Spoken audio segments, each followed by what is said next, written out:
Words at War.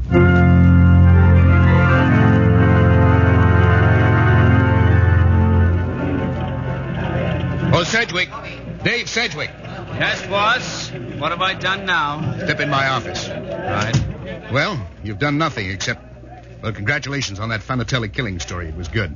Gosh. Tell me, Dave, how'd you like to cover the biggest murder story of the year? Oh, brother, that's for me. Okay, get packed. You're leaving for England to cover the war for the Globe. Leaving? Now, don't start yapping thank yous at me. Listen to me. We're caught short. Langley got hurt in a plane crash. We need a man we can trust over there. And don't let it go to your head. You cover a story over there the same as you do here. Just remember to be above it, beyond it, impersonal, and impartial. I catch. Just a guy holding a mirror up to light. All right, cut the smart stuff. Tell me, want the job? If the British don't object, why should I?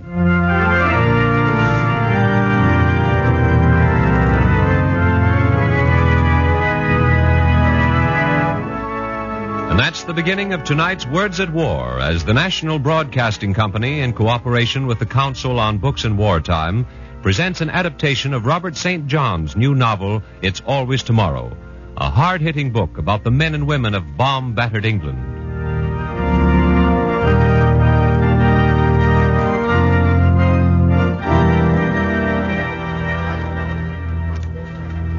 His lordship will be going to the country tonight, but he wishes to retain his suite. Very well, sir.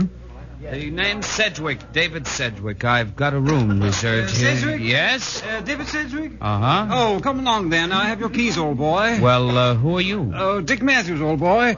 Over here 5 years now, you know, for the Globe, and waiting here to show you around. Thanks. Say, Sedgwick, has anyone ever told you bear a remarkable resemblance to Gary Grant? You don't look so bad yourself, Dickie boy. Oh, now look here. Now, take it easy, kid. It's that English accent. It kind of gets me down. Now, suppose you tell me how I get started around here.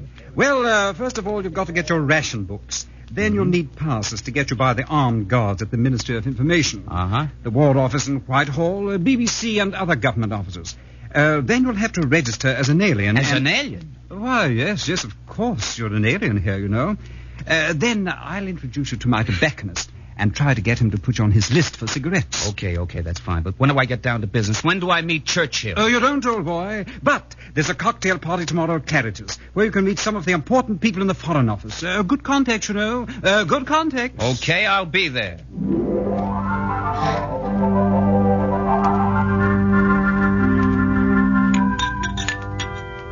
I said, 2 pink gin. Yes, sir. Tell me, Sedgwick, what did you people think of the Prime Minister's statement that he doesn't intend to preside over the liquidation of the British Empire, huh? Not very much. Excellent. That's the kind of talk I like, straight from the shoulder, what? Mr. Thornsby, what do you people think of the American ambassador? Well, frankly, old man, it's too bad they sent him. He's the wrong kind of chap, you know. Matter of fact, I'm quite disturbed also over the, WWW menace. The WWW? Yes. Wynant, Wallace, and Wells. Those fellows really are a menace, you know, with their claptrap of brave new worlds and remaking the universe. Socialism, that's what it is. You don't say. Oh, most emphatically. They talk of throwing open the colonies, our colonies. It's impertinence, my boy. Britain's been generous and kind to the natives in her colonies. How would Africa or India or even America ever have been developed if it hadn't been for the British? We've used our skill and sunk our money into those obscure places to make them produce. Why should we turn them over to backward nations? 2 pink gins. Oh, thank you so much. Oh, here you are, Sedgwick. Sorry, I'm feeling a little sick. Oh, had one too many, old chap? That's right, one too many. Excuse me, please. Righto, cheerio. Stupid lot of toffs, aren't they, Janie? No worse than the usual. You're not kidding, baby. They take the cake, every one of them. Excuse me, sir? I said I agree with you. They're not only stupid, but the worst bunch of stuffed shirts I've ever I beg your run... pardon, sir. Was it another pink gin you was wanting, sir? Listen, beautiful, you're the only person I've met here today who's made any sense. Right. 1 gin it is. What's your name, honey? Here you are, sir. Look, beautiful, I'm a strange guy in a strange country, and nobody speaks my language except you, and even you sound a little Will funny. there be anything else, sir? Yes, there is. How about having dinner with me tonight?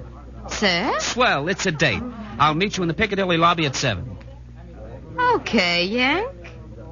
Okay.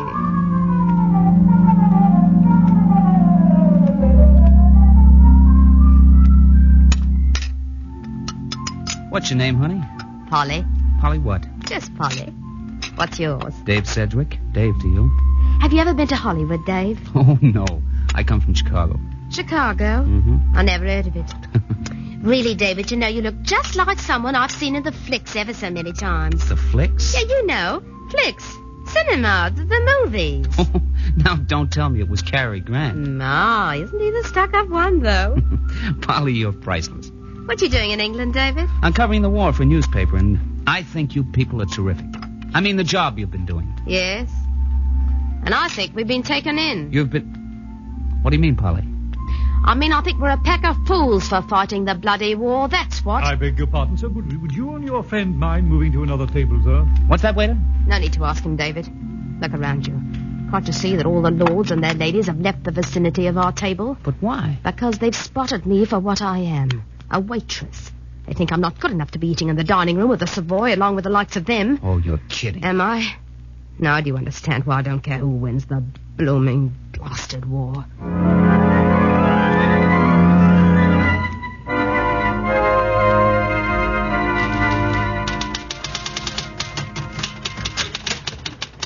Hi, Matthews. Cedric. Well, I got my ration book and passes. Anything terrific happened today? Oh, just the usual communique on the fighting and last night's air raid. No statement from cabinet members and nothing from Parliament. Typical day. What's the matter with you, Richard? You look as though you just lost your last $2 on the races.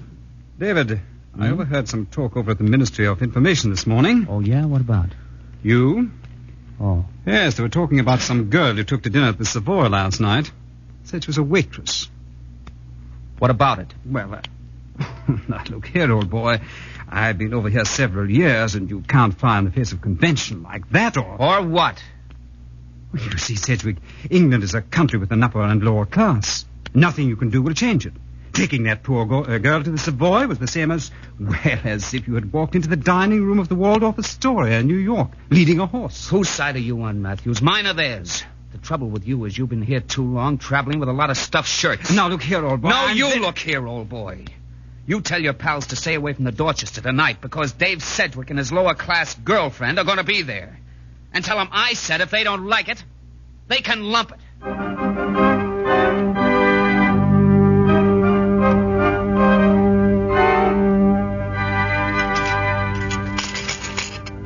Well, Polly, how do you like dining with the toughs for the second night in a row? Oh, I can stand it. Oh. You know, Polly, I'm still hungry. Serves you right for dining in such an expensive place. All in all, though, I think the dollar limit per meal law is okay. It's okay for those who obeys the law. Hmm? Look around you, David. Do these people look hungry? Well... Do you want to know how they get around the 5-shilling limit per meal? Yeah, very much. Say that you and me are the likes of them. We come here to the Dorchester and have some smoked salmon. We order 5 shillings worth and then go around to Claridge's and have a bit of joint and vegetables. Another 5 bobs worth. We just keep going from one place to the other. So you see, Dave, if you've got the pounds and shillings to eat out for 6 days of the week, on Sunday you can spend your whole week's ration tickets for 1 grand meal, while the rest of the people has to string theirs out for the whole 7 days. So that's what happens. Oh, I hate them. And I hate this war which is being fought to save them and their precious skins. You're wrong, Polly. This war isn't being fought to preserve people like them. Oh? It's being fought for democracy, I suppose. Yes. Well, my father lost his leg for democracy last time. And what did it get him?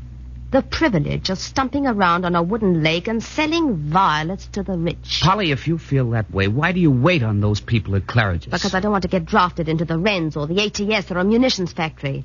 I'm not helping their blasted war along. Not me. Polly, I don't get it. Look, if you work for a hotel, no matter what your job is, it's called a reserved occupation, and they can't draft you. Nothing's too good for the rich, you know. You're bitter, Polly. You're bitter and prejudiced. Don't you realize what's at stake? Don't you know that the rich and poor in England are all in the same boat? Do you want to take a chance on the Nazis winning the war? What difference does it make who wins the blasted war? The Jerrys won't scrounge me any worse than my betters have been doing up to now. Let the Germans win. Let them win. Look, Polly, I'm sick of taking news handouts from government officials.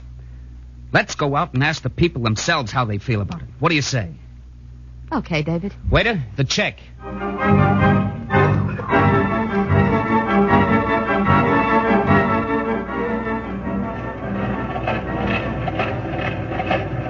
The foreman said I could talk to you, may I? Hey? I think so. Half a mo.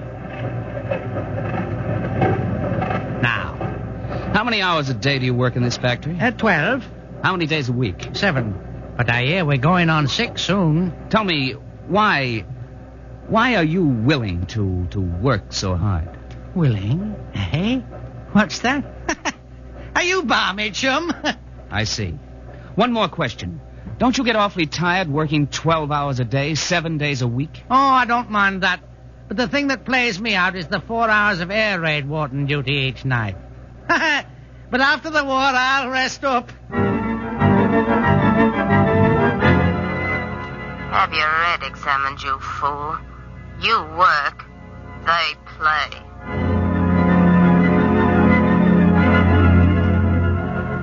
Cabbages, savoys, greens, sprouts, broccoli. Yes, sir. Some nice greens, sir. No, I'd like a piece of fruit. Have you got any oranges? Oranges, sir? Blimey. Last time I saw a orange, it was on exhibition in Regent Street, sir. That was 5 years ago. But we'll have them again, sir. I'll bet you will. Yeah, that's what we're fighting for, ain't it? What do you mean? Well, so all of us will have all the oranges we can eat, sir. Yeah, and we will too, right after the war. Fruits for them, but not for you, you fool.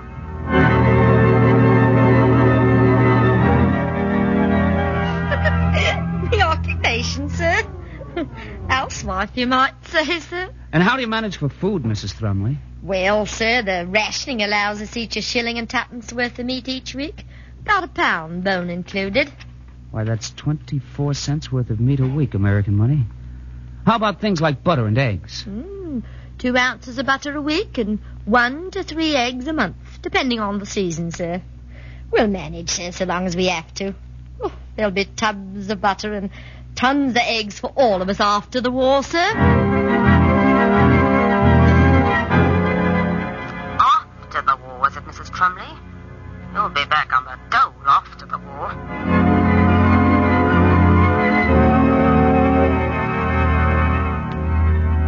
And how do you feel about the taxes, your lordship? Taxes? What does any man think about taxes? What Father means is that he doesn't mind the taxes. Do you, Father? What man of English blood would, when he sees what the dirty Hun has done to our people and our cities with his bombs and his V1s and V2s? Thousands killed and mangled. 1 out of every 3 houses in Britain utterly destroyed or damaged. Yes, Mr. Sedgwick, I like to pay my taxes. Every penny's a bullet aimed at the heart of the enemy. Would you mind telling me for publication how much you paid last year, your lordship? Oh, about $975,000. Gosh, you sure must have cleaned up. Well, as a matter of fact, Mr. Sedgwick, Father only netted $24,000. There's a 97.5% tax, you know. That's right. My income was about $1 million your money. But what I'm giving to the war is nothing compared to what my son has sacrificed. Father. My son lost both eyes in North Africa. Well, I'm going to do my best to see that there's no recurrence of this after this war.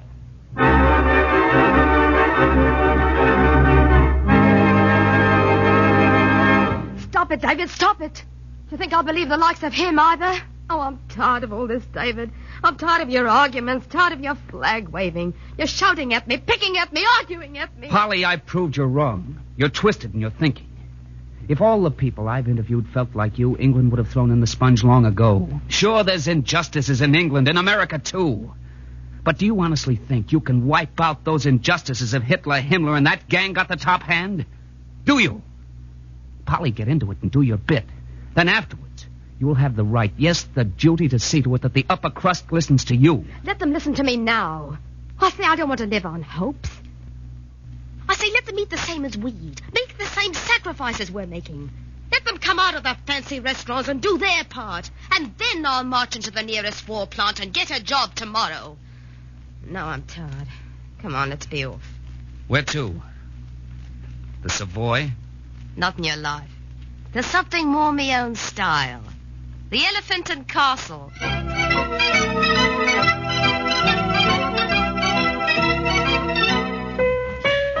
Last week, down our Andy comes it off. Nice old geese.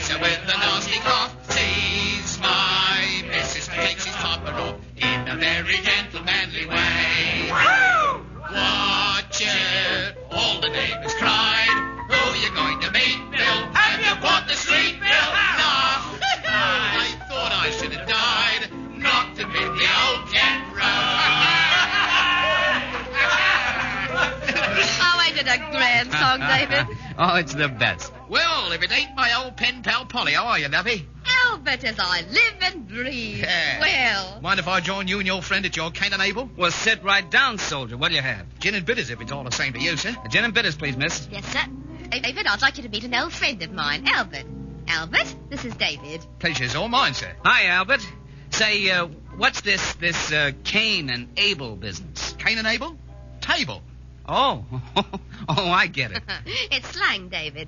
Rhyming slang, we call it. Rhyming, eh? Well, say something to me in it. Well, he went up the apples and pears, and he sets down his cherry ripe on the Cain and Abel. Says to his cows and kisses, and where me round the houses. Hey, now, wait a minute. Slow down. What in the world does that double talk mean? It's quite simple, Dave. He went up the apples and pears, the stairs, And he sets down his cherry ripe, pipe, on the Cain and Abel, Don't tell me. Table. right, and says to his cows and kisses, the missus, and where me round the houses. Trousers. Well, I'll be. Gin and bitters it is, sir. Here you are, miss. Thank you, sir. Here is to Hitler's funeral. I'll drink to that.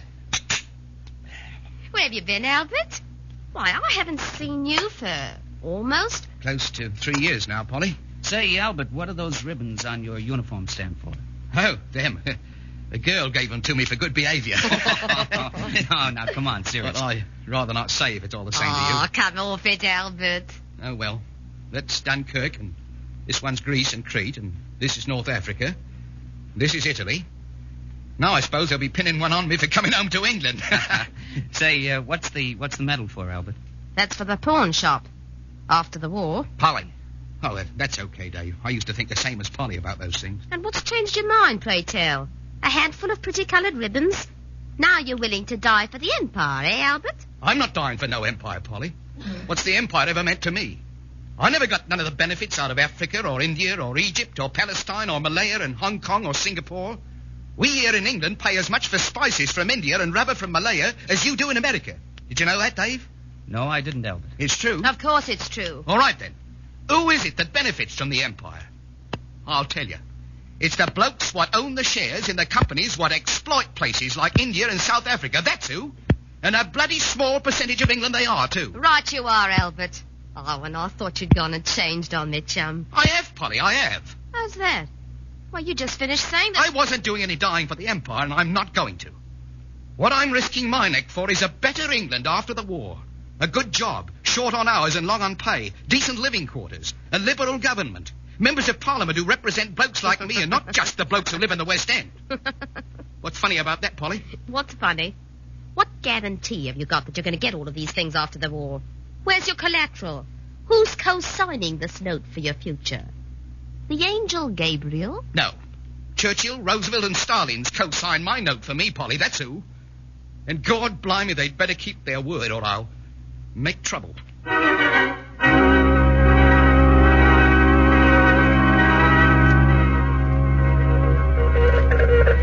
English people say, will not let years of servitude to war, years taken out of lives, years of meager food, uncertainty, bombings, and slaughter be forgotten. Stop.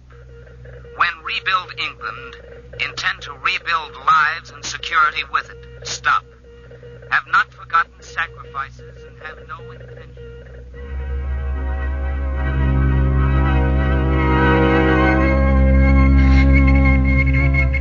And tell Sedgwick his dispatch about philosophy English working class is too personal and subjective. Stop. Please confine efforts to vital war news. Stop. Regarding State Department's question on...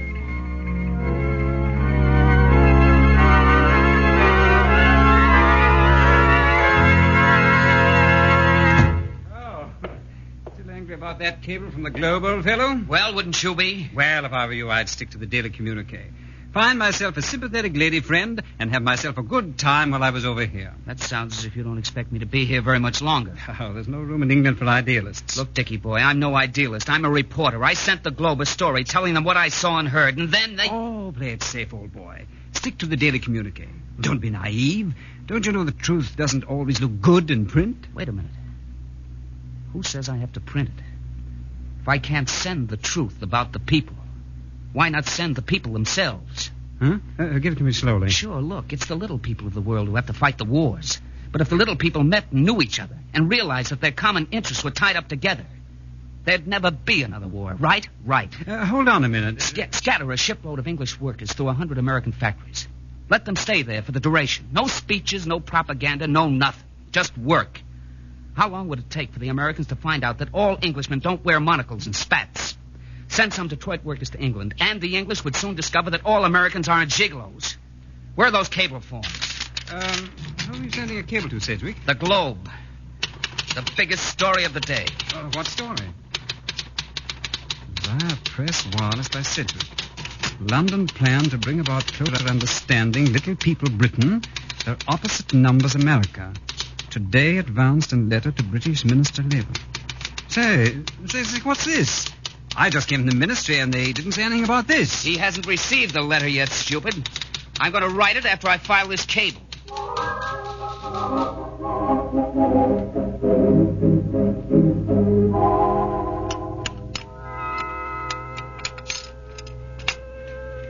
And this is their reply, Polly. I got it this afternoon. Have filed your tonight's think piece in wastebasket. Stop. You not over there to solve England's social problems. Stop. Your copy lately, too full of phrase, quote, little people, unquote. Please abstain using this phrase in future. Oh, you poor darling. Does that air raid siren bother you, Polly? Do you want to go to a shelter? It's funny. You know, the people who run your paper are no different from those I wait on at Claridge's. They all want to maintain the status quo. Polly, I moved out of the Savoy today. Why, David? To be near my new job. New job? Oh, don't tell me they've gone and sacked you. Oh, no, Polly. I'm still working for the Globe, but I've taken another job in a munitions plant. Have you gone balmy, David? Now, what do you want to go and do a thing like that for? Because I believe in people like Albert and you, Polly. I believe in this war, and I want to help our side out. I've written and talked enough about democracy. Now I want to do something for it. And I want you to quit your job and come in this with me. Polly, this is a people's war with all of us fighting for something to believe in. People's war? What kind of people? Oh, Polly. Oh, no. When it ain't no longer a reserved occupation to serve tea and crumpets to swells on the dot at 4. And when they give us some guarantees for the future, then I'll join your bloody war. But not until. Uh-oh. That was a close one. You frightened, darling? Who, me? Please take shelter in the cellar, everybody. Hurry, please. Come on, Polly. Safest place in the Blitz is under a stairway. Here we are. Stand over there. Let me get in front of you, darling. Are you okay?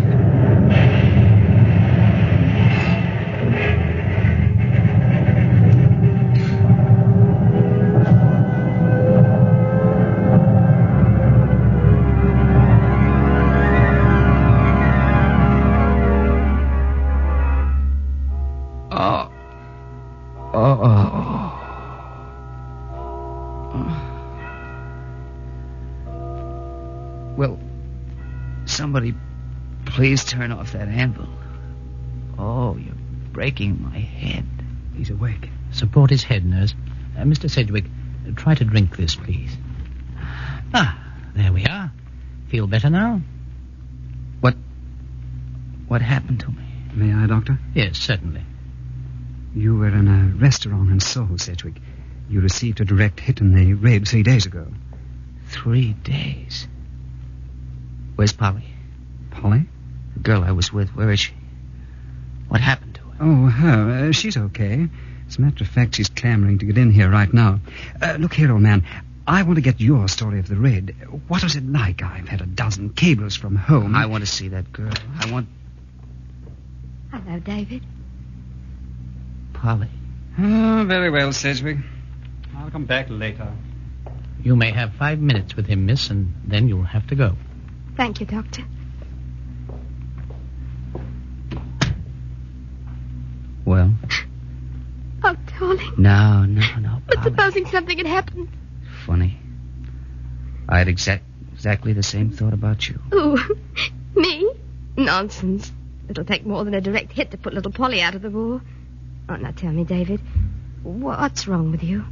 Well, I just woke up 5 seconds before you came into the room, Polly. I haven't had a chance. You can move both of your arms, can't you?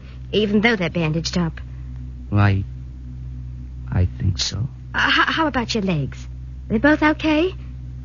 I Here, don't... I'll pinch them for you. How's that? Right leg okay?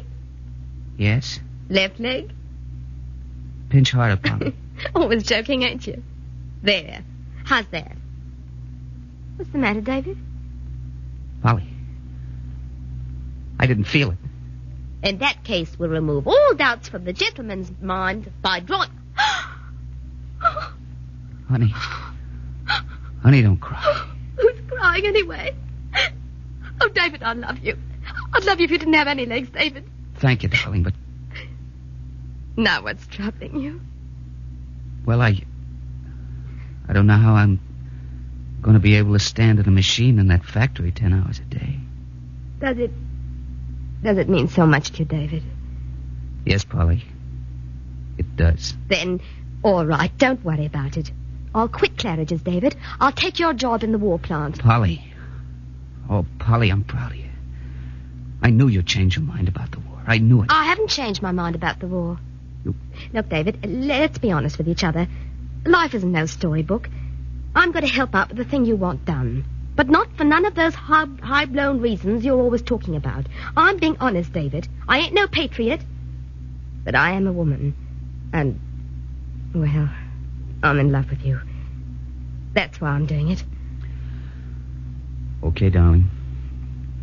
Have it your way. And another thing. Just because I'm working in a war plant don't mean nothing.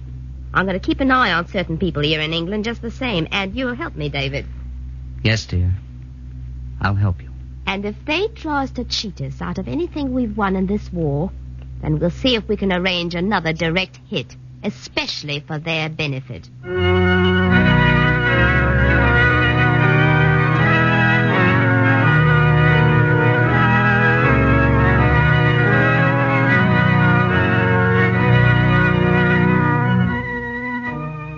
Tonight, Words at War has brought you It's Always Tomorrow by Robert St. John. The radio dramatization was by Martin Stern, and the cast included Bill Quinn as Dave Sedgwick, Kathleen Cordell as Polly, John Stanley as Albert, and John Moore as Matthews. The music was arranged and played by William Meader. Production, Garnet Garrison.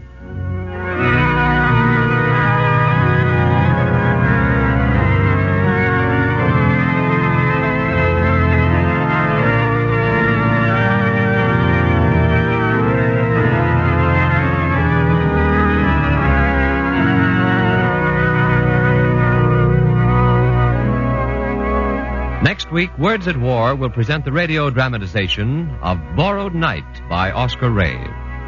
This series of programs is brought to you in cooperation with the Council on Books in Wartime by the National Broadcasting Company and the independent radio stations associated with the NBC network.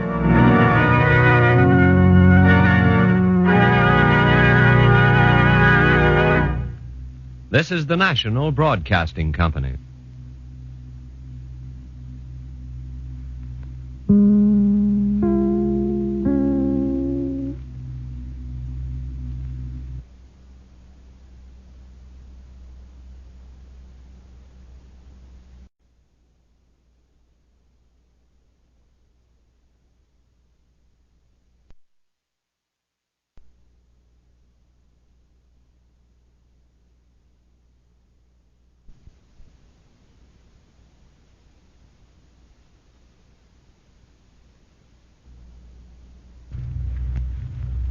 Words at War.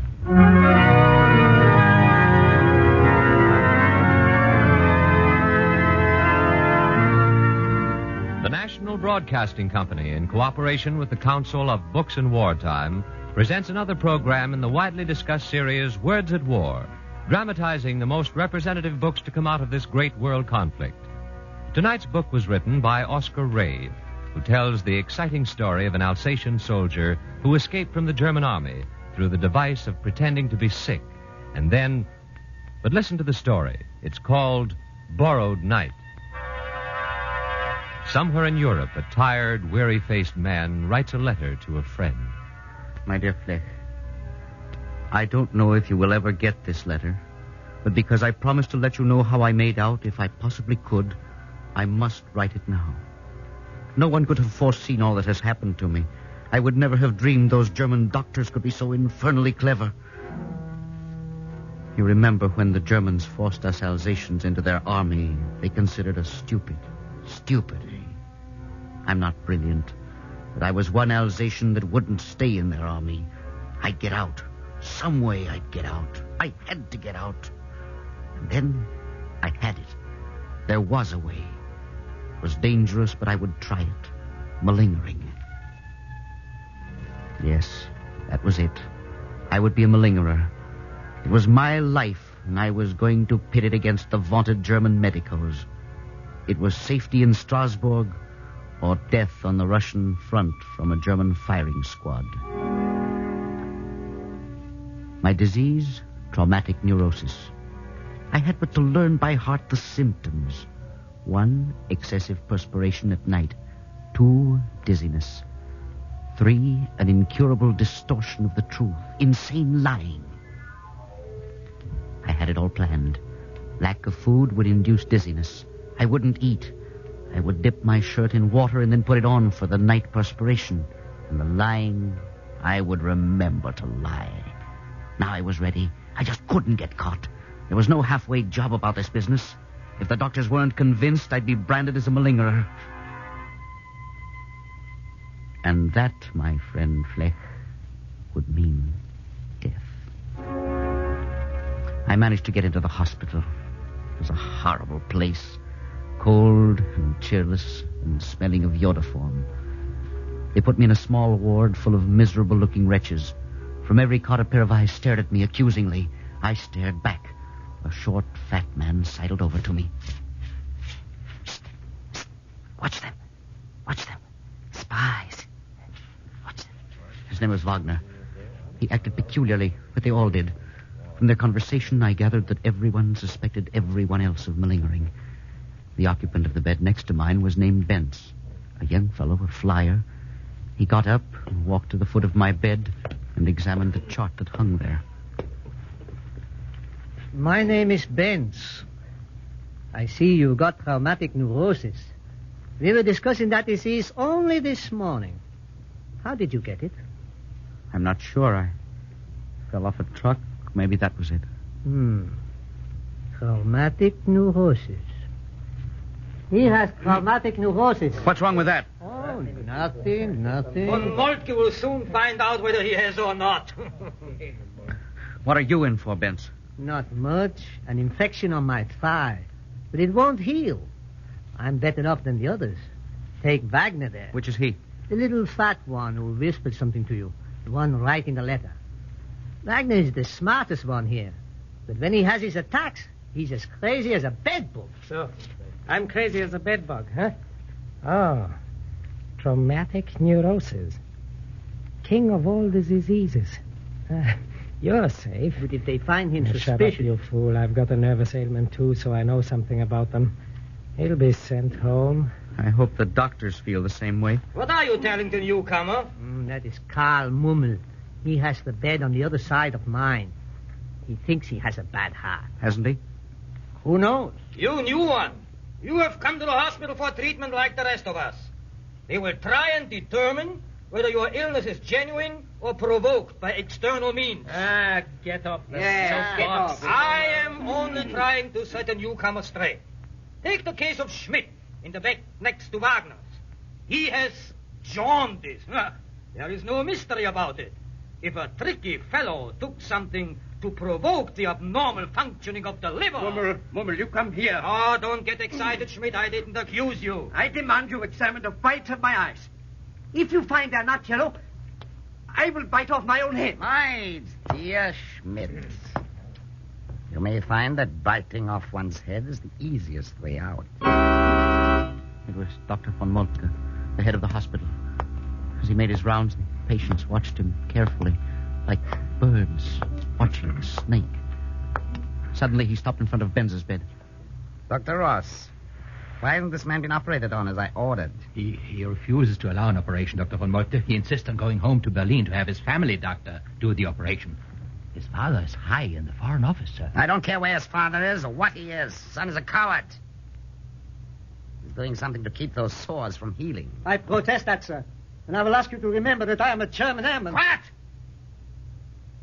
My own son fell in Poland.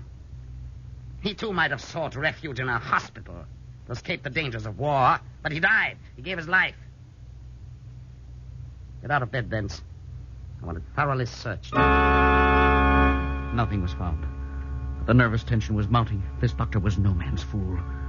What would I tell him? My own story was slipping out of focus in my mind. And then von Moltke's voice struck again. Well, Mummel? Heil Hitler. I respectfully report, Herr Commandant. I am suffering from heart trouble. Chronic heart trouble. I should say I inherited it from my mother. A nervous, slight woman. I know, you told me that before. I am an official, an assistant Führer of the Hitler Youth in Augsburg, and even though I knew my heart was weak, I volunteered. I know all this. All right, get out of bed. May I inquire, sir, why? You'll find out. Well, what are you waiting for? But I don't understand, sir. You must be forgetting that I have been performing services as a good party member even here in the hospital. I know. But what are you waiting for? Get out of bed. I will, sir.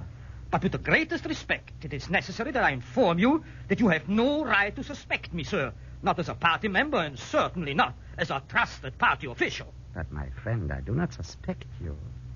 I'm only asking you to get out of bed. What are you waiting for? Get out. Yes, sir.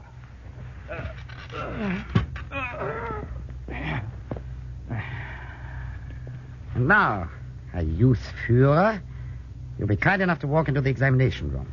Your case is particularly interesting to me. I shall personally examine you. I presume you have no objection. Oh, certainly not, sir. Wait in my office. I shall be in shortly. Yes, sir.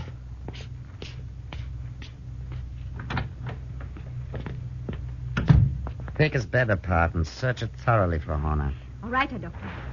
See that his bed is turned inside out. Yes, sir. Take the covers from the foot of the bed. Yes, I'm doing it. There. The pillows for Horner. Don't forget the pillows. Yes, I'm taking the pillows. There. Slit the pillow covering. Right. Slit them. That's it. There. That's it. There. Pile the straw on the floor. I have found it. Here it is, sir. Bottle of medicine, huh? Let me see it.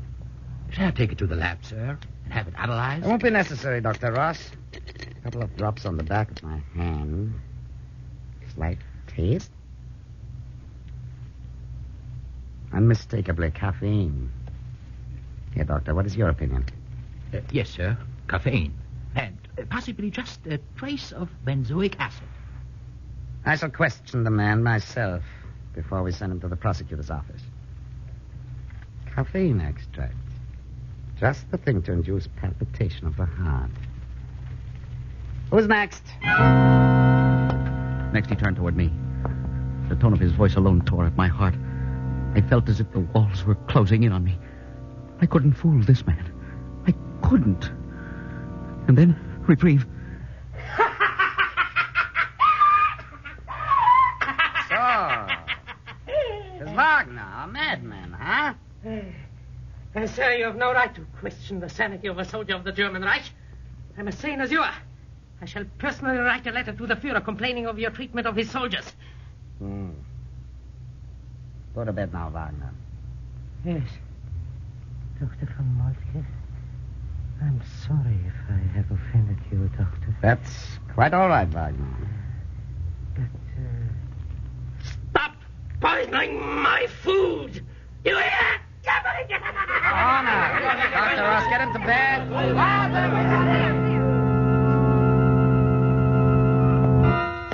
Here he comes.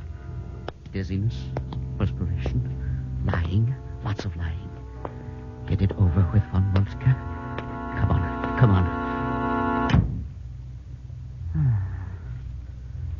He left the ward without saying another word. Well, Conrad, what did you think of my act? Act?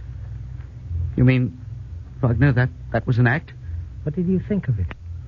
Well, it saved me at any rate. Not for long, Conrad. You don't know von Moltke. He'll be back tomorrow. But me, I'm going to keep on with that poisoned food idea. I think it's brilliant. Huh? I'll refuse to eat. But you'll starve. Oh, no. I won't. I'm going to eat your food. Eat mine? Of course. I know a little about traumatic neuroses. One of the symptoms is excessive dizziness. In order to induce that, you must refrain from food. Although you shouldn't let them know that. So, brilliant. Huh? Mama! But, Mama, we thought you'd be executed by this time. For heaven's sake, you have got to help me, comrades. They are moving me out of here. If you can't get some drug for me by tomorrow morning, I'm lost. I don't know how you can do it.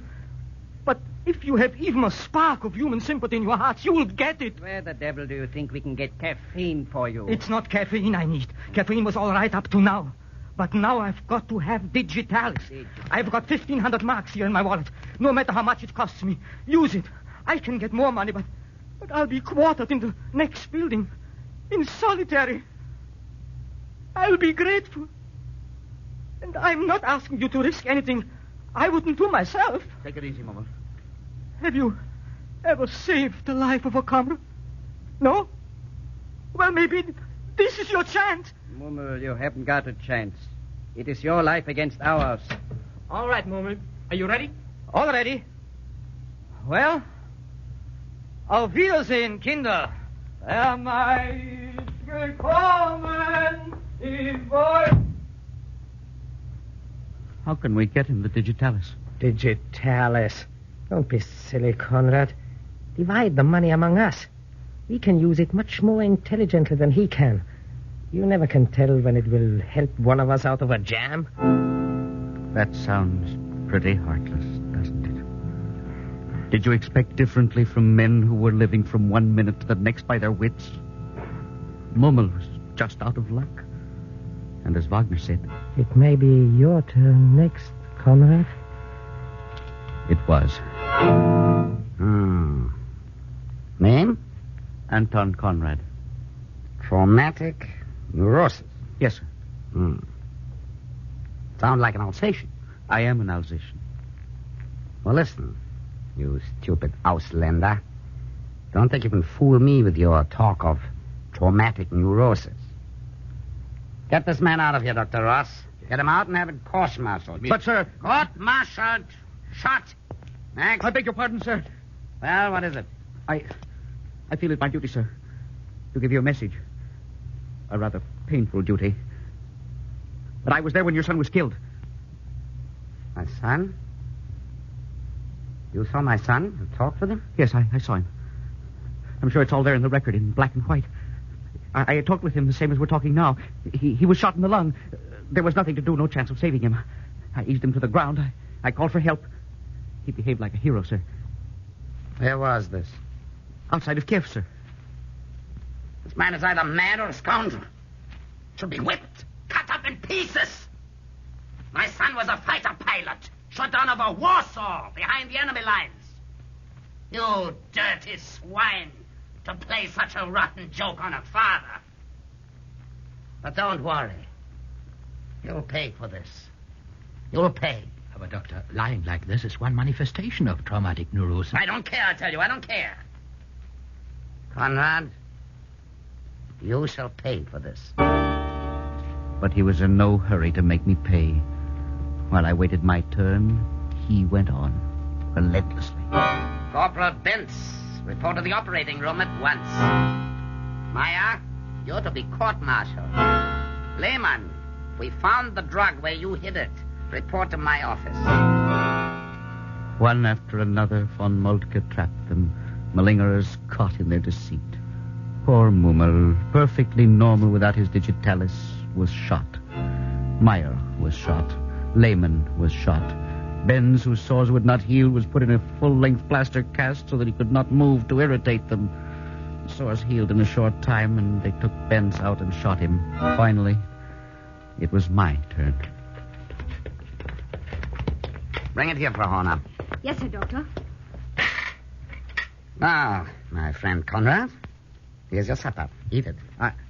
I don't feel like eating now, Doctor. I'll eat it later. Oh, no, my friend. We've been watching you.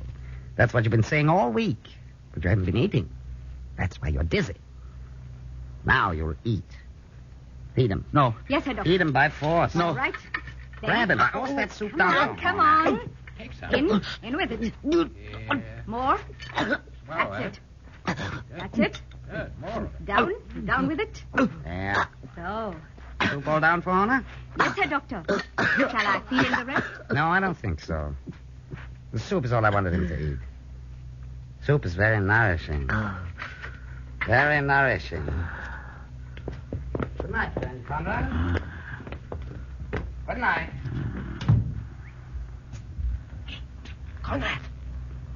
Conrad, can I eat the rest of your meal? Go ahead, Wagner. Go ahead. Why didn't you protest against the forced feeding? It's too bad he made you drink the soup. It looked rather appetizing. Your conversation must be very interesting, Wagner.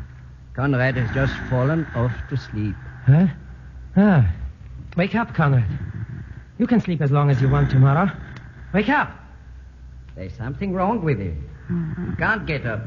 He's unconscious. Oh, we'd better call Horner. Horner! Horner! What's all the getting going on in here? Conrad is unconscious. There is nothing the matter with him. Just leave him alone. Let him sleep. He's just sleeping. It's one of the characteristics of his illness. Deep sleep. Almost like a coma. He'll be all right. You are lying, Frau Horner. I can see through this entire situation clearly. I have been doped. Naturally, being under suspicion, they were going to try and catch me somehow. Unnatural perspiration is one of the symptoms of my disease. If during the night they examine me and I am dry, I will be shot. Get up, Conrad. Get up. I'm trying to get up, Wagner. Trying. Can you hear me? He's trying to say something. What is it? He's incoherent. Take my nightgown off and keep it wet all night. I must perspire. I must perspire or simulate perspiration. Don't you understand? Take my nightclothes off, dip them in the drinking bowl, and put them back on me. I can't hear what you're saying, Conrad. Speak a little louder. You must understand. Bed, nightgown must be wet to simulate perspiration. I've been doped. I can't help myself. Terrible. The poor fellow wants to say something, but he's lost his voice. Conrad, do you hear me? Take a deep breath. And then try to talk. They gave me a sleeping potion. Please help me. Wet my bedgown. I must perspire. They consider me suspicious. Please, please, please, please, please, please. Wake up. Wake up. You hear me, Conrad? But he's awake, Doctor. Sorry to awaken you at 2 a.m, friend Conrad. I do hope you've been sleeping. Let go of those covers. Throw them back. But why? I want to see if you were swimming last night. Swimming? Oh. Will you take your covers off? Thank you. Examine his bedclothes. Yes, sir. Well, soaking wet, sir. Thank God they heard me. It's impossible. This man is faking. He couldn't have perspired that much. You swine! You're not ill. You're a malingerer. A malingerer, do you hear? Well, I'll get you. I'll get you. Quiet! Dr. Von Moltke, quiet! Oh, I'll report you to Winston Churchill! Wagner. Another malingerer. Here, my friend Wagner. Read this. What is it? Read it. It just came, Wagner. So, now you know, huh, my friend? This is outrageous, Dr. von Moltke. You've read the official order yourself, Wagner, issued over the Führer's signature. There's no room in the German Reich for the insane. There's order that every military commander execute insane soldiers. And the day after tomorrow, Wagner, the day after tomorrow, as well as each Friday hereafter, will be execution day for insane patients here. Of course, if you should happen to regain your sanity by Friday, fine. Then we'll just send you back to the Russian front. If not... Listen, the rest of you. Tomorrow I have a surprise in store for all of you, too. You think you're all committing the perfect crime. That you fooled us. Well, I'll show you it can't be done. Remember, tomorrow. Morning came. Breakfast was served. Few could touch it. All waited. A brooding heaviness hung over us. When suddenly... Brothers, there are at least 1,000 of us here in this hospital. One of us should pay a visit to Dr. von Moltke's room and finish him off. Lie down, Wagner, and shut up. I know what I'm doing. Suppose a sudden fire should break out. Wagner, you are crazy. Let him speak. There are spies all around you, Wagner, for the love. A single match could set this place off. Wagner. Don't worry, Conrad. You think I'm mad? I'm not mad. Wagner's still insane, huh? Well, we'll take care of you tomorrow.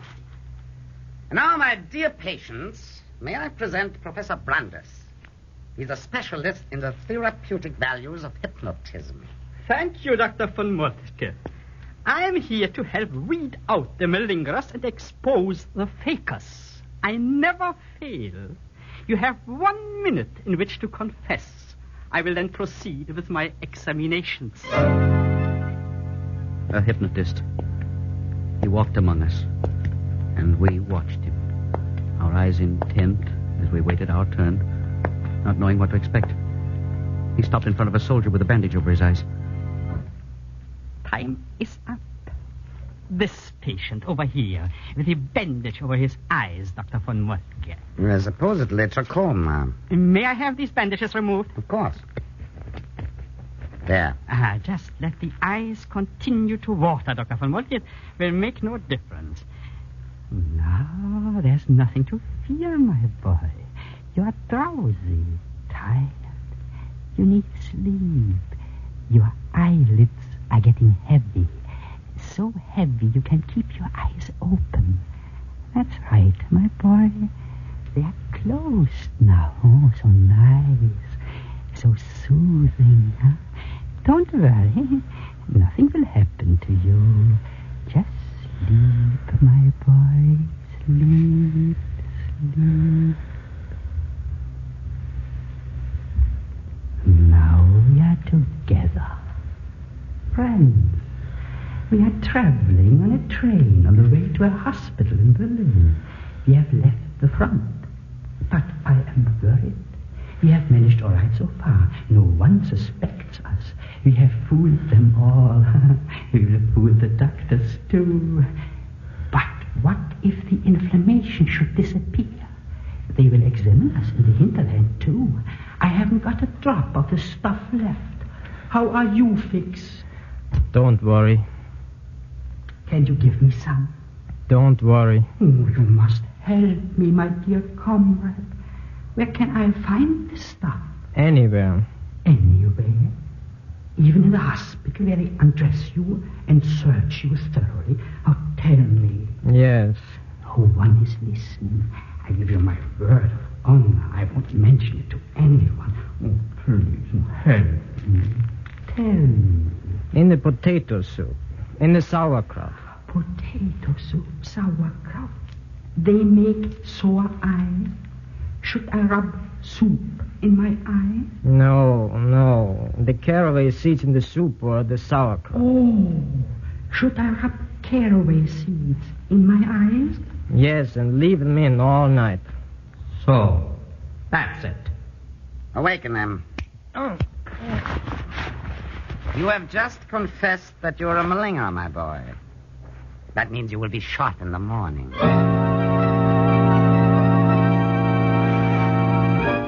Suddenly, the professor veered towards me. With intense interest and complete concentration, he began to read my chart. Was I going to be next? I didn't believe in this charlatan. Yet, even though I tried not to be afraid, a cold shiver ran down my back. He wasn't going to put me to sleep, not me. He sat down on my bed. I'd tell him I saw him once in a French music hall before the war. I'd expose him as a faker. Anyway, I didn't believe he could hypnotize anyone who knew who he was. He would try it on me, and I wouldn't let him put me to sleep. He'd have to knock me out first. Stopping directly in front of me, he sat down on my bed. On the edge of my bed. Tell me, young man, where did you get your trauma? Would you answer me, please? I felt his hand under my chin. His long, smooth, sinewy fingers slid to my throat and beyond. I struggled against the disgusting relationship his eyes forced on me. His fingers were so long, they seemed to crawl back over my neck and into my brain. Desperately, I shook my head. Oh, don't be afraid. You are so tired. I am your friend.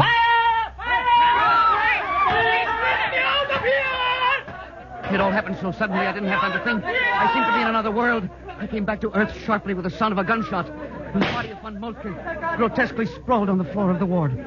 Shot through the head. I didn't have to look far for the murderer. Wagner was standing over him with a shotgun in his hand. How he got it, I'll never know. The most important thing now was to get out of there before we all went up in smoke.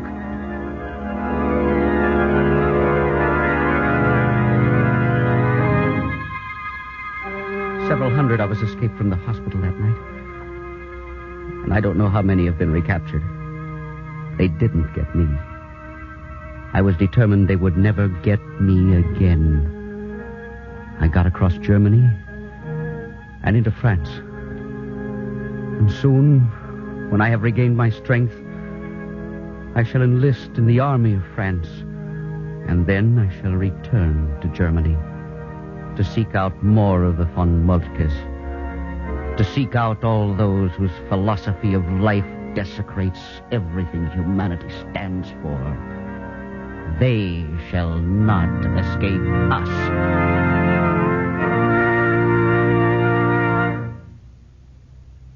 Tonight, Words at War has brought you dramatic excerpts from the book Borrowed Night by Oscar Ray. The radio script was prepared by Norman Winter and featured Louis Van Rooten in the role of Conrad. Others in the cast were Peter Capell, Guy Rep, Fred Hift, E.A. Krumschmidt, Herbert Berghoff, Sid Cassell, Theo Getz, William Moulton, and Helen Coulet.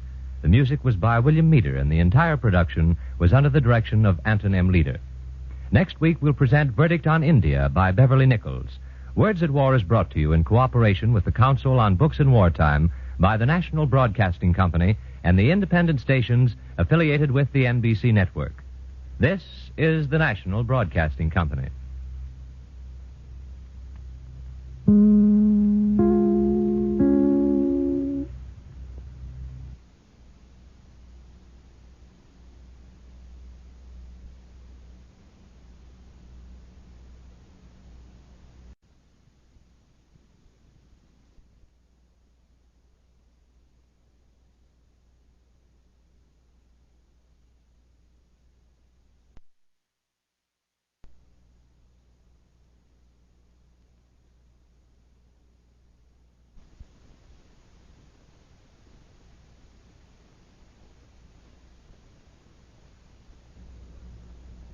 Words at War.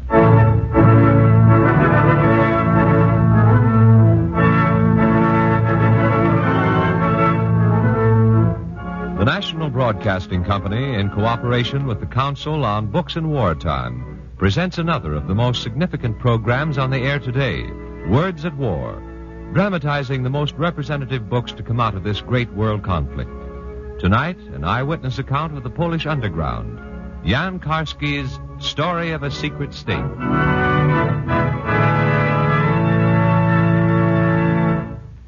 My name is Jan Karski, Polish officer and member of the underground.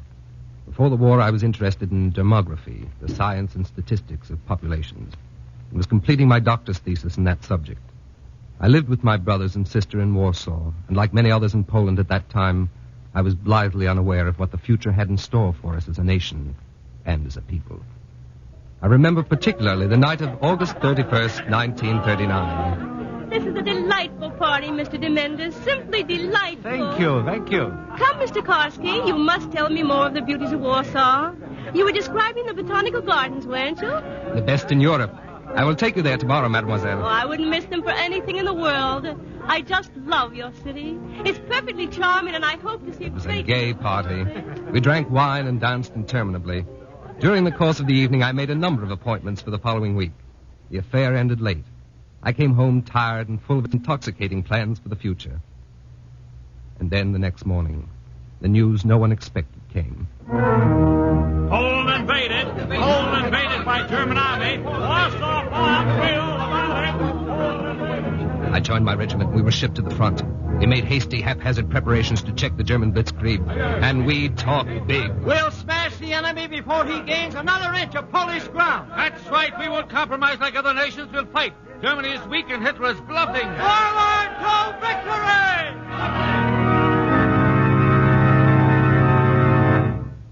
A week later, we no longer had an army, and Poland ceased to exist as an independent state. And I, Jan Karski, was a prisoner of war in deep Russia.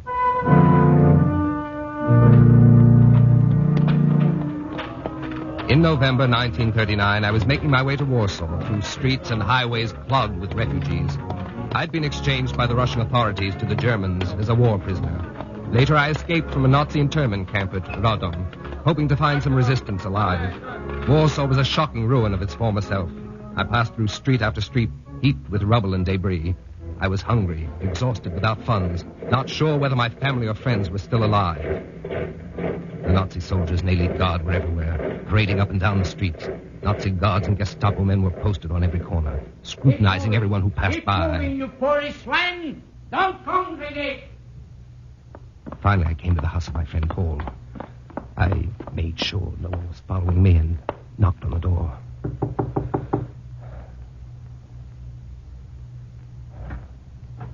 Jan. Hello, Paul. I'm glad to see you. I need help. Not here. Come inside. Now, what have you been doing, Jan? Where did you come from? Radom. I escaped 3 days ago. What about you, Paul? Oh, I've gotten by. You look as if you've been through a great deal. Sit down, Jan. Never mind that, Paul. We must do something. What do you mean? I mean, we can't just stand by and let them take over. Warsaw is no longer the same city. We no longer have a country. What's to become of us? Conditions are not as bad as some people think. The last battle has not yet been fought, Jan. But, Paul... Take it easy. What about yourself? A man like you, young and healthy, you're in constant danger. You can be picked up at any moment and sent to a forced labor camp. Have you any plans? None whatsoever. Do you have any papers? Any money? No. Would you have the nerve to live under a false passport? Why, yes, but what makes you think it's so easy to obtain false papers? They can be obtained. But can I obtain them? Shall I have to pay much? And where will I get the money? You ask too many questions, John. I'm sorry, Paul. Times like these, it's not healthy to be so inquisitive. What'll I do then? Well, you'll need a place to live, first of all. Now, this is the address of the apartment I'm sending you to. Here you are. Go there, get some supplies. Don't leave the apartment and don't speak to anybody. I'll come in a few days and tell you what's to be done. Goodbye now. And don't worry. Thank you, Paul. I appreciate this. There's one more thing, Jan. Yes? Just remember this. Poland has been defeated, but she's not been conquered.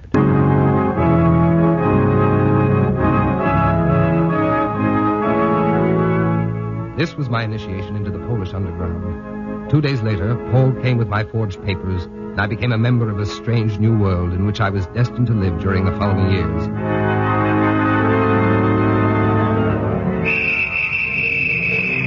All right, don't move. Anyone who moves will be shot instantly. Cover that end of the blockhouse. All right, done. Ready? Yeah. Hunter, Schmidt, take the machine gun and come with me. Block all exits with trucks. Jawohl. Block all exits. The pattern of German conquest soon became quite clear to me, as it did to every Pole, young and old, healthy and sick, man or woman. The pattern was a systematic, ruthless, premeditated extermination of the Polish people. Now listen carefully, you Poles. Our guns are pointing straight at you. And I can assure you that we will not hesitate to use them unless you follow orders. Every man and woman standing on this street, line up in a double file. Men on this side, women on this side. Move! Move, you Polish! Move! Come on, quickly! Come on!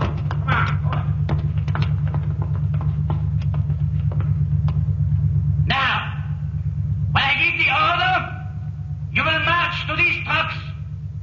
Men on this side, women on the other. From here, you will be taken to the police station where your papers will be verified.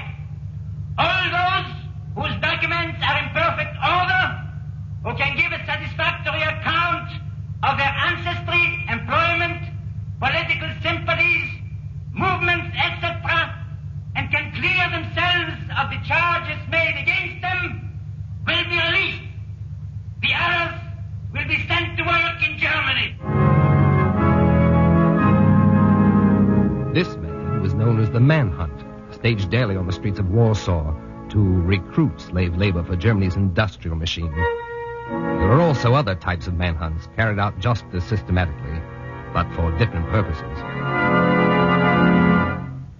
They are here, Herr Lieutenant. 17 on this rate. Fine.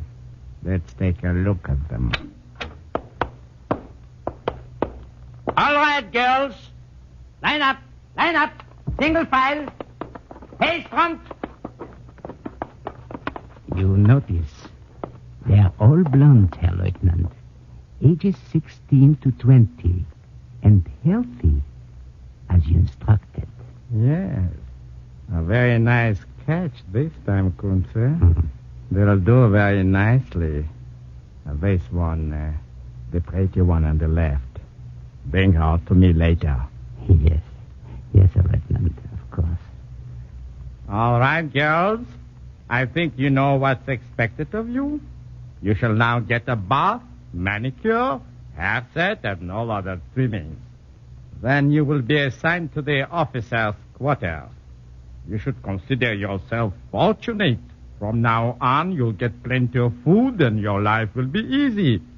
Besides, you'll be contributing directly to the welfare and happiness of the officers of the Third Reich.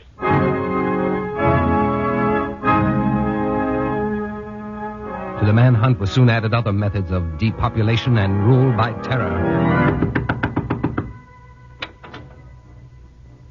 Are you Lizovsky? Yes. Your house is being taken over by the Third Reich. Be ready to evacuate in 2 hours. You are permitted to take 10 pounds of food and linen. And your home must be cleaned and put in good order for your German successors. No Pole is permitted to take employment without an employment certificate. All Poles who cannot produce satisfactory evidence of employment will be sent to a concentration camp. The grave is finished, Herr Lieutenant. Very good. Line them up. Line up, you Polish swine! Line up! Now face the grave! All right, Schmidt. Proceed. Yes, Herr Lieutenant. Fire!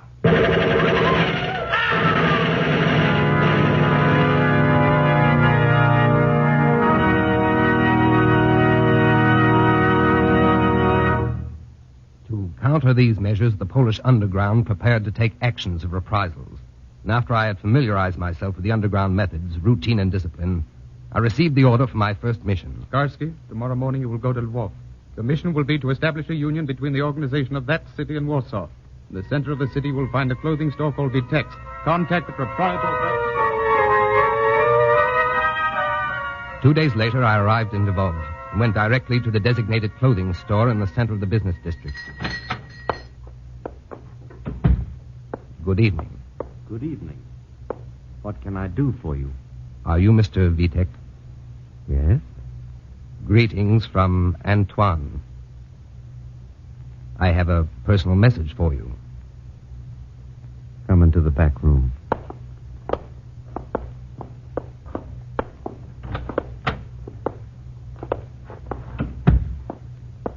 Well?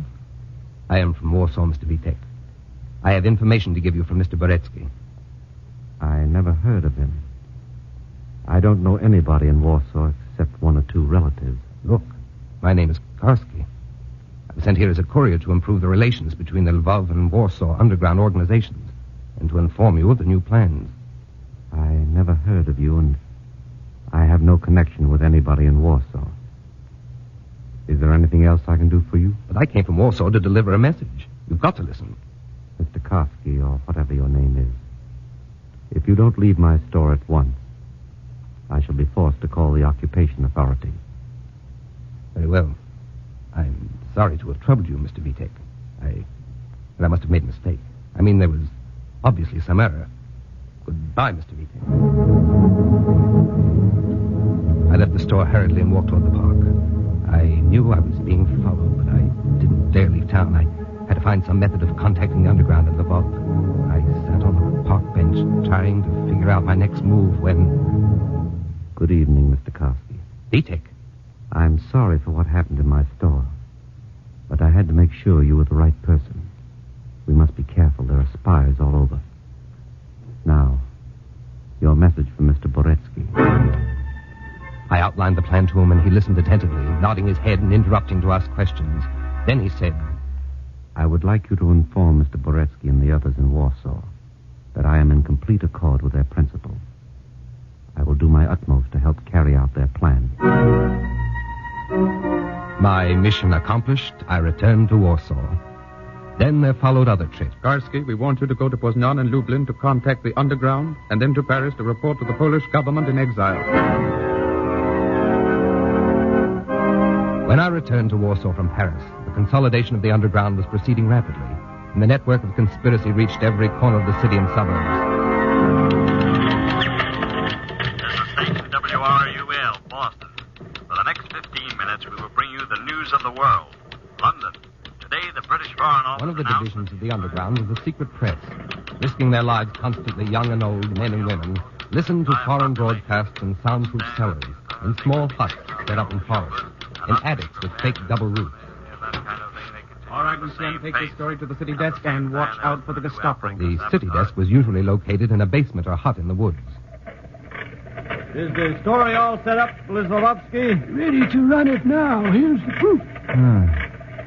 Today, the British Foreign Office announced that new evidence has been uncovered supporting the charge that slave labor is being used in Poland and in Germany to man the production line. At the same time, there has been a new outbreak of sabotage in Poland. All right, Blizlovsky, run off 2,000 copies. Distribution was another problem. Every kind of ruse was practiced. Krakauer Zeitung. Krakauer Zeitung. Latest edition. Buy your paper here. No Pole ever bought these German papers unless the boy smilingly said to him, Today you have extraordinary news about German victories. Buy it. That meant the copy was stuffed with an underground newspaper. Or a butcher would say to a woman customer while wrapping her meat, Put it on ice immediately when you reach home, will you? And the woman knew what he meant. There were other methods for keeping mass hate alive. There was the method called the renaming of the streets. At 12 midnight, take down the name of Dubova Street from all the walls, street corners, lampposts, and placards, and substitute the name Roosevelt Street. And so, if you were with strangers, you could immediately tell which side they were on. If they said, I'm going to Roosevelt Street, you knew they were your own kind, members of the underground or patriots. But if they said, come up and see me tonight. I'm on Dubova Street, you knew you had to be careful and watch your tongue. We also developed specialists in sabotage and revenge, seasoned by experience. By the order of the underground government, this list of criminals will be released from the penitentiaries. This shall be done by means of fake documents, forged pardons, etc. Once released, these criminals will be encouraged to resume their former profession of thievery and murder, with this proviso that they confine their activities to the Germans. After the war, their sentences will be reduced in proportion to the success of their operations against the Germans. These were but a few functions of the underground. There were others, not quite so pleasant. The underground court, having examined the evidence against Josef Kolchak, a citizen of Poland of German origin, finds him guilty of collaboration with the German authorities. For this crime against the people of Poland, the court orders that Josef Kolchak be executed, the sentence to be administered by any convenient means within the next 24 hours.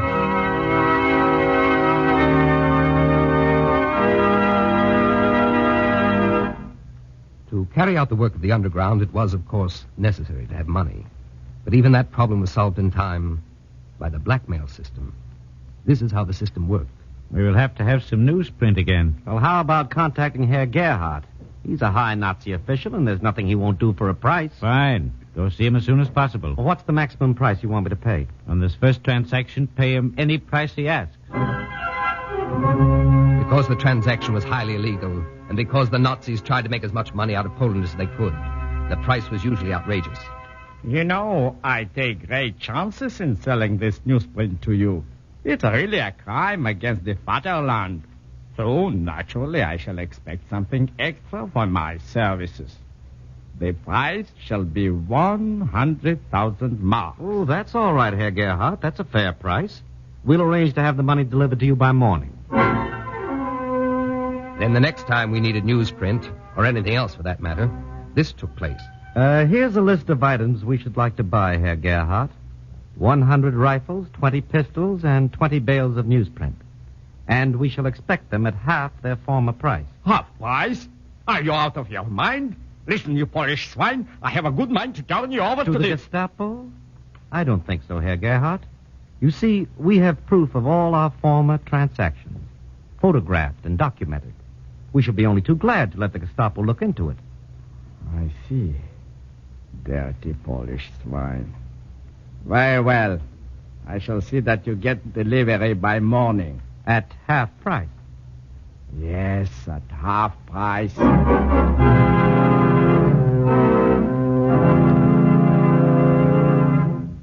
After several months in Warsaw, I was given another special assignment. Karski, we want you to go to Paris and deliver some secret documents to the Polish government in exile.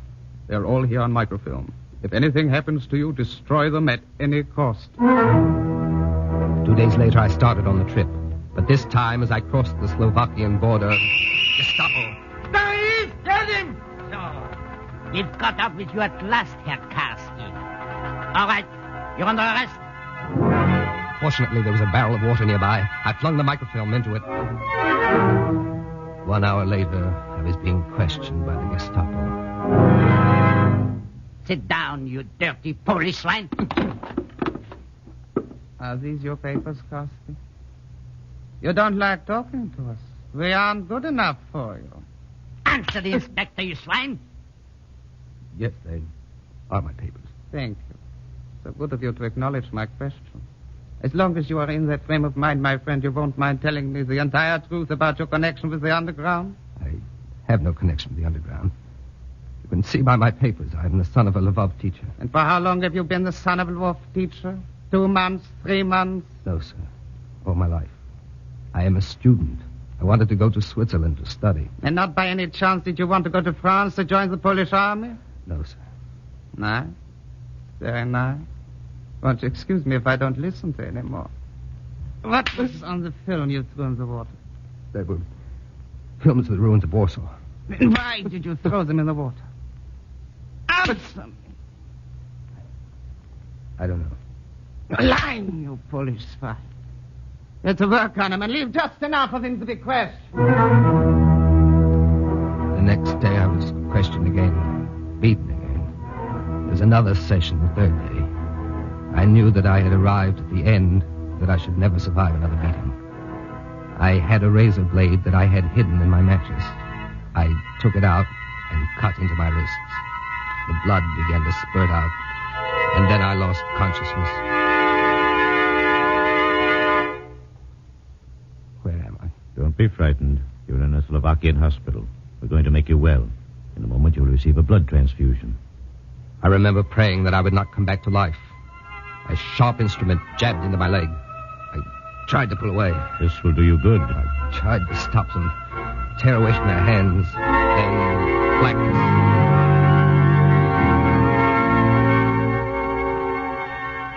Next morning, I was awakened by a feminine voice. A nun was standing at my bedside. Listen carefully. Act as sick as you can. And don't be afraid. The entire staff, doctors, nurses, and attendants, is all Polish. Word has been sent to your superiors. Be patient. Take good care of yourself. I will return in a few days.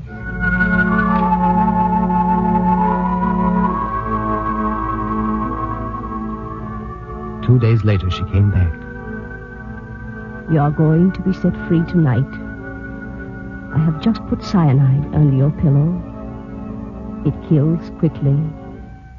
But don't use it unless you're absolutely certain the worst has come. About 8 o'clock that evening, the doctor examined me again. Listen carefully. Everything has been arranged. At midnight, I will pass this room and light a cigarette. That is your cue. Take off your clothes. They'll have some others for you. And go to the first floor. On one of the window sills, you will find a rose. Jump from that sill. Men will be standing below. Is everything clear? Yes. Good. Good luck.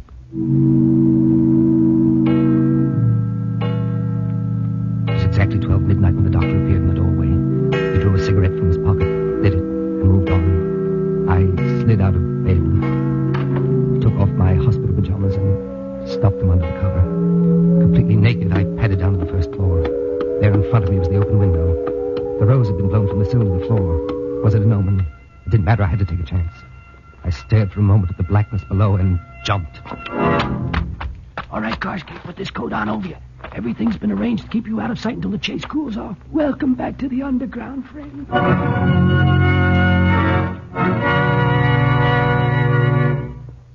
It was a year after my escape from the Gestapo before I was able to help again. The underground had arranged a place of convalescence for me. At last, fully recovered, I was summoned to a secret meeting place. Follow me.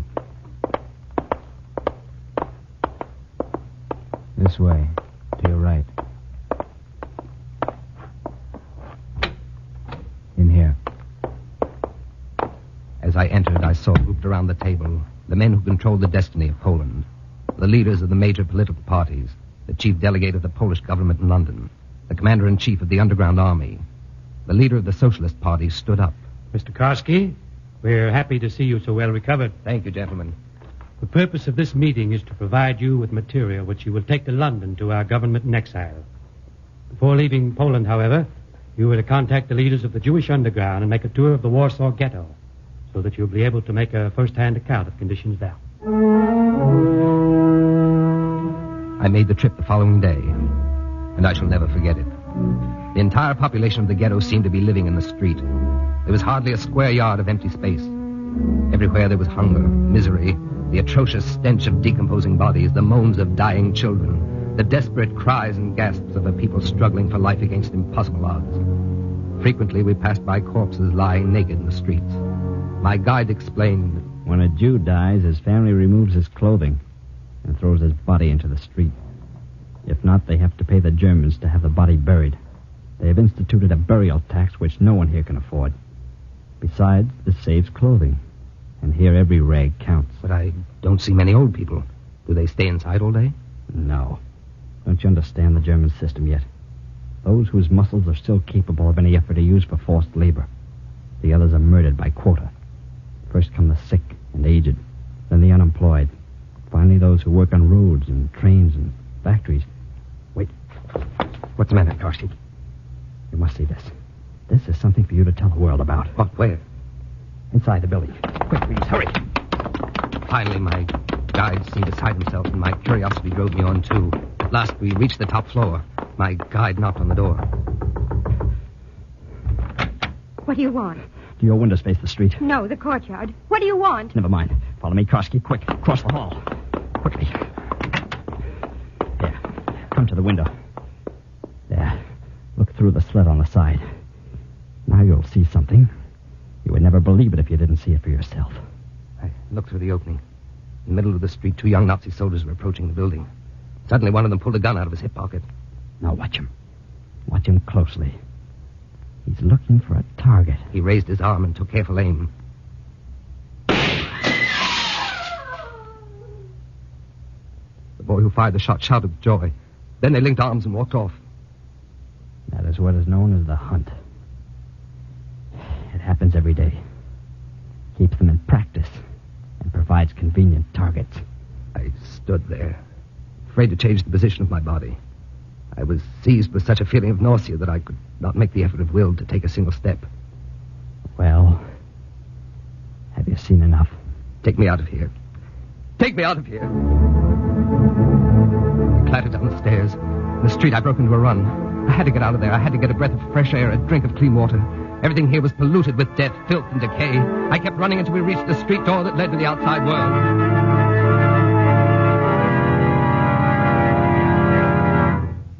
Finally, I left Poland to make my report to the world.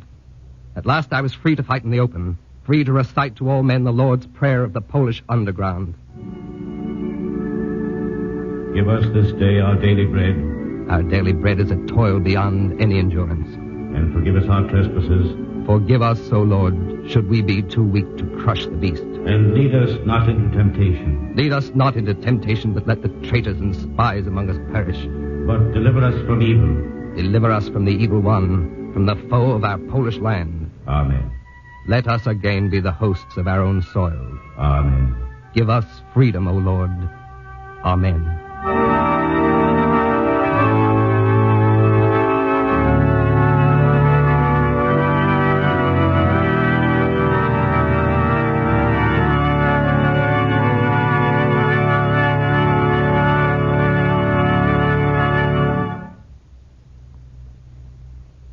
Tonight on Words at War, we've brought you a dramatization of Jan Karski's book, Story of a Secret State. The radio dramatization was written by Ben Kagan, and Morton DaCosta played Jan Karski. The music was arranged and played by William Meader, and the production was under the direction of Anton M. Leader.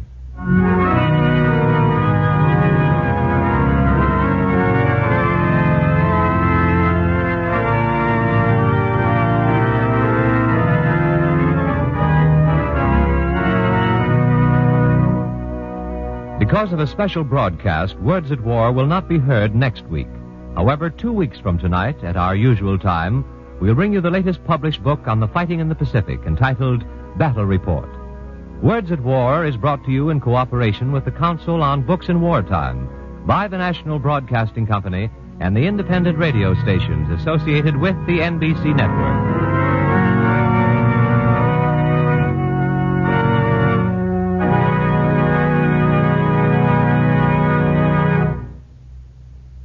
Jack Costello speaking. This is the National Broadcasting Company.